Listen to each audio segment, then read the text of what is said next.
Il y a des pistes ici, beaucoup. Il y a la piste de la Marmotte. Et tu voulais m'en parler, Laurent Guillaume. Oui, la piste de la Marmotte, c'est une piste rouge parmi les nombreuses pistes qu'on peut trouver ici. Parce que vous savez qu'on fait du ski à Villard-de-Lans depuis le début du XXe siècle.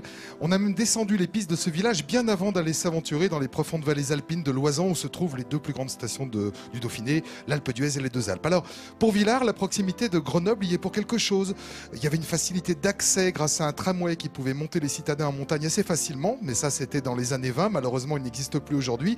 Et aujourd'hui, à Villars, on pratique un ski familial à une altitude comprise entre 1100 et 2100 mètres, mais le domaine skiable, grâce à sa liaison avec Corançon-Vercors, fait partie des grands domaines alpins. 125 km de piste et 110 km de ski de fond aussi, il ne faut pas l'oublier. 18 remontées mécaniques, dont 2 télécabines et un télémix. Et à noter que Villard-de-Lans a été l'une des toutes premières stations à s'équiper en neige de culture à la fin des années 80. Et donc ici, on est rodé, il y en a quasiment partout. 334, il y en a. Voilà, 334 en neigeur, comme disent les professionnels.